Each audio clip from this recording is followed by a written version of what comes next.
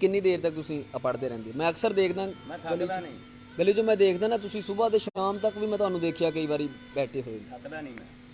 ਮੇਰਾ ਕੋਈ ਹਰਜ ਨਹੀਂ ਹੁੰਦਾ, ਮੇਰਾ ਟਾਈਮ ਵੇਸਟ ਵੀ ਨਹੀਂ ਹੁੰਦਾ, ਕਿਉਂਕਿ 24 ਆਵਰ ਮੈਂ ਜਦੋਂ ਮਰਜ਼ੀ ਚਾਹਾਂ ਬੋਲ ਲਵਾਂ, ਜਿੱਥੋਂ ਮਰਜ਼ੀ ਸ਼ੁਰੂ ਕਰ ਲਾਂ ਉੱਥੋਂ ਹੀ ਵਰਕ ਹੋਏਗਾ। ਵਾਹ ਵਾਹ ਵਾਹ।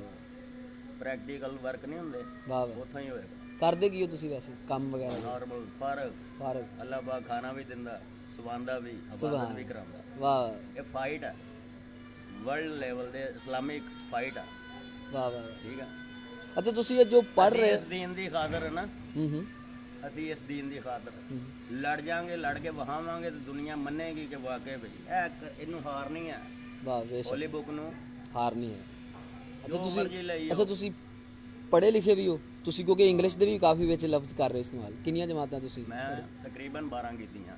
ਵਾਹ ਵਾਹ ਯਾਰ ਮਾਸ਼ਾਅੱਲਾ। ਤੇ ਕੋਈ ਗੱਲ ਨਹੀਂ, ਤੁਸੀਂ ਹੁਣ ਉਸ ਤੋਂ ਅੱਛਾ 12 ਕਰਨ ਤੋਂ ਬਾਅਦ ਤੁਸੀਂ ਕੋਈ ਜੌਬ ਨਹੀਂ ਕੀਤੀ, ਨੌਕਰੀ ਨਹੀਂ ਕੀਤੀ, ਕੋਈ ਇੱਧਰ ਨੂੰ ਆ ਗਏ ਤੁਸੀਂ ਸਿਰਫ ਕੁਰਾਨ ਮਜੀਦ ਦੀ ਤਿਲਾਵਤ ਕਰਦੇ ਰਹਿੰਦੇ? ਕਰਾਂਗੇ ਫਾਰਗ ਟਾਈਮ।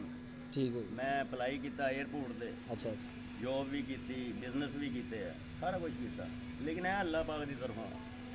ਵਾਹ ਵਾਹ ਵਾਹ। ਅੱਛਾ ਇੱਕ ਸਵਾਲ ਆ, ਸਵਾਲ ਇਹ ਹੈ ਕਿ ਤੁਸੀਂ ਜੋ ਪੜ੍ਹ ਰਹੇ ਹੋ, ਕਿਆ ਤੁਹਾਨੂੰ ਪਤਾ ਹੈ ਕਿ ਤੁਸੀਂ ਕੀ ਪੜ੍ਹ ਰਹੇ ਹੋ, ਯਾਨੀ ਕਿ ਤੁਹਾਨੂੰ ਸਮਝ ਆ ਰਹੀ ਹੈ? ਪੂਰਾ ਨੌਲੇਜ। ਵਾਹ ਵਾਹ। ਤਰਜਮੇ ਦੇ ਨਾਲ? ਤਰਜਮੇ ਦੇ ਨਾਲ। ਔਰ ਮੇਰੀ ਇਹ ਆਪਣੀ ਦੇਖ ਲਓ ਕਿ ਅੱਲਾਹ ਪਾਕ ਦੇ ਹੁਕਮ ਦੇ ਨਾਲ ਕਿ ਮੈਨੂੰ ਇਹ ਪਤਾ ਮੈਂ ਕਿਸ ਇਲਾਕੇ ਦੇ ਵਿੱਚ ਹਾਂ ਵਰਲਡ ਦੇ ਵਿੱਚ। ਵਾਹ ਵਾਹ। ਮੇਰੀ ਆਪਣੀ ਅੱਲਾਹ ਪਾਕ ਨੇ ਮੈਨੂੰ ਅਕਲ ਦਿੱਤੀ ਤੇ ਮੈਂ ਇਸ ਟਾਈਮ ਕਿੱਥੇ ਫਿਰ ਰਿਹਾ ਹਾਂ। ਵਰਲਡ ਦੀ ਕਿਤਾਬ ਨਾ, ਉਮਤ ਵਾਸਤੇ, ਸਾਰੇ ਜਹਾਨ ਵਾਸਤੇ, ਇਹ ਕਫਾਰ ਵਾਸਤੇ, ਯਹੂਦੀਆਂ ਵਾਸਤੇ, ਅੰਗਰੇਜ਼ਾਂ ਵਾਸਤੇ ਹਿਦਾਇਤ ਹੈ ਇਹ ਤੇ। ਮੈਨੂੰ ਪਤਾ ਹੁੰਦਾ ਮੈਂ ਕਿੱਥੇ ਫਿਰ ਰਿਹਾ। ਵਾਹ ਵਾਹ। ਇਹ ਆਮ ਬੰਦੇ ਨੂੰ ਨਹੀਂ ਪਤਾ ਹੁੰਦਾ। ਵਾਹ ਵਾਹ। ਯਾਨੀ ਕਿ ਤੁਸੀਂ ਜਦੋਂ ਪੜ੍ਹਦੇ ਤੁਹਾਨੂੰ ਪਤਾ ਹੁੰਦਾ ਕਿ ਇਹ ਆਇਤ ਕਿਸ ਚੀਜ਼ ਵਾਸਤੇ, ਕਿੱਥੇ ਆਈ ਹੈ, ਕਿਉਂ ਆਈ? ਕਿੱਥੇ ਮੈਂ ਇਸ ਟਾਈਮ ਮੈਂ ਫਿਰ ਰਿਹਾ ਹਾਂ। ਵਾਹ ਵਾਹ ਵਾਹ। ਬਗੈਰ ਵੀਜ਼ੇ ਤੋਂ ਵਿਜ਼ਿਟ ਆ ਮੇਰਾ। ਵਾਹ ਵਾਹ। ਵਰਲਡ ਦਾ। ਸੁਭਾਨ ਅੱਲਾਹ। ਔਰ ਨੈਟ ਤੋਂ ਤੇਜ਼ ਆ ਸਾਡੀ ਹੋਲੀ ਬੁੱਕ। ਬੇਸ਼ੱਕ ਜੀ, ਬੇਸ਼ੱਕ ਜੀ। ਤੁਸੀਂ ਜਿੰਨਾ ਮਰਜ਼ੀ ਹੱਥ ਮਾਰਦੇ ਰਹੋ, ਮੈਂ ਲਫ਼ਜ਼ ਪੜ੍ਹਨਾ, ਉੱਥੇ ਪ੍ਰੈਕਟੀਕਲ ਹੋ ਜਾਣਾ। ਵਾਹ ਵਾਹ ਵਾਹ। ਇਹ ਹਲੇ ਰੂਮਿੰਗ ਜੀ ਇਹ ਰਹਿਣਾ ਵੀ ਜਿਹੜੇ ਲੋਕ ਦੇਖ ਰਹੇ ਨਾ ਉਹਨਾਂ ਨੂੰ ਵੀ ਇਹ ਦੱਸੋ ਕਿ ਕੁਰਾਨ ਮਜੀਦ ਜਿਹੜੇ ਨਹੀਂ ਪੜ੍ਹਦੇ ਪੜ੍ਹਿਆ ਕਰੋ, ਤੇ ਖਾਸ ਤੌਰ ਤੇ ਆਹ ਬੜੀ ਜ਼ਰੂਰੀ ਗੱਲ ਹੈ ਕਿ ਅਸੀਂ ਜਿਹੜੇ ਪੜ੍ਹਦੇ ਉਹਨਾਂ ਨੂੰ ਸਮਝ ਨਹੀਂ ਹੁੰਦੀ ਉਹ ਪੜ੍ਹ ਕੀ ਰਹੇ ਨੇ। ਤੁਸੀਂ ਭਾਈ ਆ, ਤੁਸੀਂ ਮੈਨੂੰ ਆਪਣਾ ਤਾਰਫ ਨਹੀਂ ਕਰਾਇਆ। ਮੇਰਾ ਨਾਮ ਜ਼ਿਸ਼ਾਨ ਹੈ, ਆ ਮੇਰਾ ਮੈਨੂੰ ਪਤਾ ਘਰ ਵਾ। ਤੁਸੀਂ ਕਿੱਥੇ ਟੀਵੀ ਚ ਹੁੰਦੇ ਹੋ? ਹਾਂਜੀ ਮੈਂ ਯਾਰ ਮੈਨੂੰ ਵੈ ਸ਼ੌਕ ਤੇ ਕੋਈ ਨਹੀਂ, ਮੈਂ ਵਰਲਡ ਚੈਨਲ ਵੇਖਦਾ ਵਾਂ, ਲੋਕਲ ਚੈਨਲ ਵੀ ਨਹੀਂ ਵੇਖਦਾ। ਸ਼ੌਕ ਨਹੀਂ ਮੈਨੂੰ ਟੀਵੀ ਸ਼ੂਵੀ ਦਾ, ਤੇ ਮੈਂ ਐਜ਼ ਏ ਬਰਾਦਰਾਨਾ ਤੁਹਾਨੂੰ ਬੜੀ ਮਿਹਰਬਾਨੀ ਸਰ, ਬੜੀ ਮੈਨੂੰ ਬੜੀ ਖੁਸ਼ੀ ਹੁੰਦੀ ਤੁਹਾਨੂੰ ਦੇਖ ਕੇ। ਇਹ ਬੁੱਕ ਹੈਗੀਆਂ, ਇਹ ਸਾਨੂੰ ਅਲਹਮਦੁਲਿਲਾ ਅੱਲਾਹ ਪਾਕ ਨੇ ਡਿਊਟੀ ਲਾਈ ਆ, ਔਰ ਸਾਨੂੰ ਯਕੀਨ ਨਹੀਂ, ਜਿਸ ਤਰ੍ਹਾਂ ਬੰਦੇ ਨੇ ਮਰਨਾ ਨਾ, ਮਰਨ ਦਾ ਤਾਂ ਤੁਹਾਨੂੰ ਪਤਾ ਨਾ, ਮਰਨਾ ਬੇਸ਼ੱਕ, ਸਾਨੂੰ ਇਹ ਪਤਾ ਇਹਨੂੰ ਹਾਰ ਹੈ ਹੀ ਨਹੀਂ। ਵਾਹ ਵਾਹ, ਇਹਨੇ ਹਾਰਨਾ ਨਹੀਂ। ਵਰਲਡ ਦੇ ਵਿੱਚ ਸਾਰਾ ਜਹਾਨ ਹੀ ਕਫਾਰ ਹੋ ਜਾਵੇ, ਇਹਨੇ ਹੀ ਜਿੱਤਣਾ। ਮੇਰੇ ਨਾਲ ਦੇ ਸਾਰੇ ਮੁਸਲਮਾਨ ਗੁੰਮ ਹੋ ਜਾਣ, ਮੈਂ ਨਹੀਂ ਹਾਰਨਾ। ਤੁਸੀਂ ਤੇ ਫਿਰ ਆਸ਼ਿਕ ਹੋਏ ਨਾ ਇਸ ਕਿਤਾਬ ਦੇ? ਆਸ਼ਿਕ ਨਹੀਂ, ਉਹ ਜਿਹੜਾ ਕੰਮ ਕਰਵਾ ਰਹੇ ਹੋ, ਇਹ ਬੁੱਕ ਐਸੀ ਆ, ਹੋਲੀ ਬੁੱਕ। ਸਾਰੀਆਂ ਕਿਤਾਬਾਂ ਦੀ ਜੋ ਵੀ ਸੈਟਿੰਗ ਸ਼ੂਟਿੰਗ ਇਹਦੇ ਵਿੱਚ ਹੀ ਹੈ ਬੈਕ। ਅੱਛਾ ਮੈਨੂੰ ਨਾ ਇੱਥੇ ਇਸ ਟਾਈਮ ਲੰਦਨ 'ਚ ਬੈਠੇ ਲੋਕ ਦੇਖ ਰਹੇ ਹੋ, ਕਹਿ ਰਹੇ ਨੇ ਕਿ ਭਾਈ ਨੂੰ ਕਹੋ ਕੁਰਾਨ ਮਜੀਦ ਦੀ ਤਿਲਾਵਤ ਕਰਨੀ ਨੇ, ਇਹਨਾਂ ਦੀ ਆਵਾਜ਼ ਅਸੀਂ ਸੁਣਨਾ ਚਾਹ ਰਹੇ ਹਾਂ। ਬਿਸਮਿਲ੍ਲਾ। ਹੁਣ ਤੁਸੀਂ ਬੜੀ ਮਿਹਰਬਾਨੀ, ਤੁਸੀਂ ਸਾਡੇ ਨਾਲ ਗੁਫ਼ਤਗੂ ਕੀਤੀ। ਹਾਂ ਮੈਂ ਹੋ ਗਿਆ। ਬਿਸਮਿਲ੍ਲਾ ਸਰ, ਬਹੁਤ ਦੁਆਵਾਂ ਸਾਨੂੰ ਨਾਲੇ ਯਾਦ ਵੀ ਰੱਖਣਾ।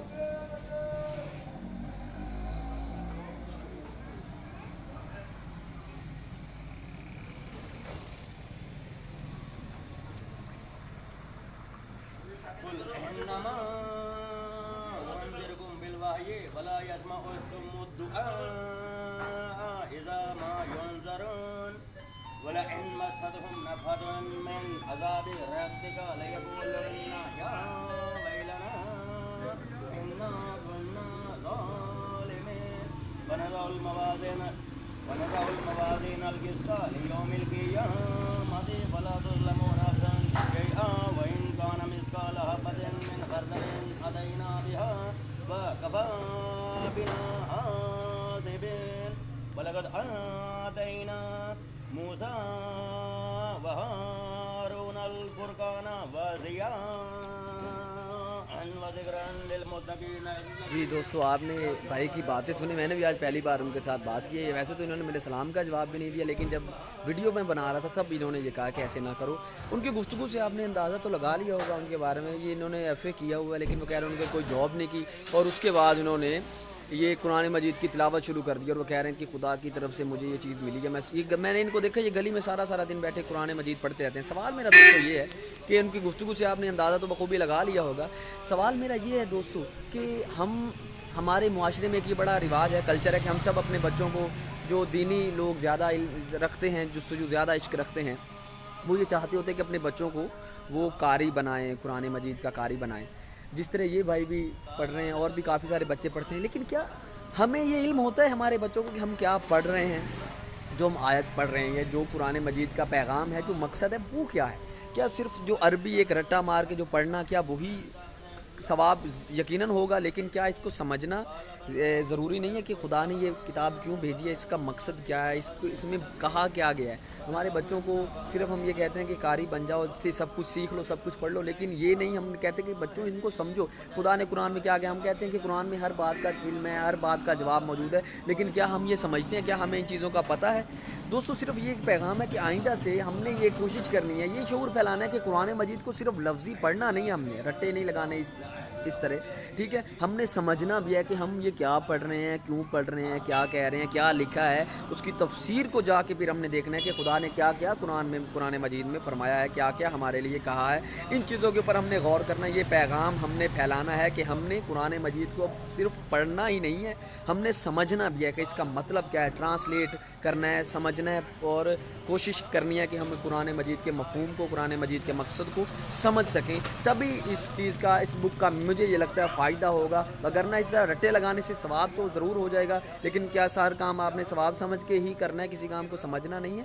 تو میں اب یہ کہنا چاہوں گا کہ اس چیز کو رٹے سے ہٹ کے اب ہمیں چاہیے کہ ہم اس کو سمجھیں بھی، تاکہ اس کے پیغام کو سمجھ سکیں، اور پھر ہم لوگوں کو بتا سکیں، سمجھا سکیں کہ قرآن مجید ہم کیوں پڑھتے ہیں، مسلم جو ہیں ان کا مقصد کیا ہے، قرآن مجید میں خدا نے کیا کہا ہے، تاکہ وہ لوگ بھی اس کو پڑھ سکیں۔ جب ہمیں یہی پتہ نہیں ہوگا کہ قرآن مجید میں خدا نے کہا کیا ہے، بتایا کیا ہے. ہم صرف آیتیں پڑھتے رہیں گے, عربی پڑھتے رہیں گے, پھر ہمیں کس طرح پتہ چلے گا کہ قرآن مجید کا مقصد کیا ہے, مفہوم کیا ہے. دوستو اپنا بہت سارا خیال رکھیے اور ان کا بھی بہت خیال رکھیے جن کا خیال رکھنے والا کوئی نہیں ہے, اور اس طرح کے پیغامات کو شیئر ضرور کیجیے تاکہ لوگوں کو یہ پتہ چل سکے کہ حقیقتیں کیا ہیں اور لوگ حقیقت کی طرف آئیں کہ یہ دنیا بہت زیادہ تیز ہو چکی ہے. ہم اگر مسلم ہیں, ہم آپ اپنے مذہب کی باتیں کرتے ہیں, یہ وہ سب کہتے ہیں, تو ہمیں دلائل ہم بڑے بڑے دیتے ہیں لیکن ہمارے پاس ڈیفینڈ کرنے کے لیے کچھ بھی نہیں ہوتا. ہم لفظی باتیں بہت کرتے ہیں, عقیدت لوگ نہیں دیکھیں گے.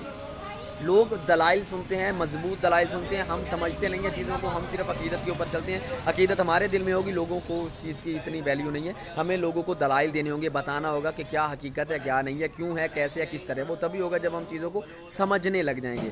اوکے دوستوں, اگر یہ پیغام اچھا لگے تو شیئر ضرور کیجیے گا, اور اپنے ارد گرد, اپنے معاشرے میں, اپنے بچوں میں, چھوٹے چھوٹے بچوں میں یہ چیز آپ بھریے کہ بچوں صرف قرآن کو پڑھنا نہیں ہے, لفظی قرآن کو سمجھنا ہے, ترجمہ بھی اس کا پڑھیے, اس کو ٹرانسلیٹ کیجیے, اس کو سمجھنے کی کوشش کیجیے, تبھی آپ کے لیے فائدہ مند ہوگا. جب آپ چھوٹے چھوٹے بچوں کو یہ پیغام آپ پھیلاتے رہیں گے, ان کو بتاتے رہیں گے, تو جب وہ بڑے ہوں گے تو وہ اپنے بچوں کو وہی پیغام دیں گے. اسی طرح یہ پیغام پھیلتا جائے گا.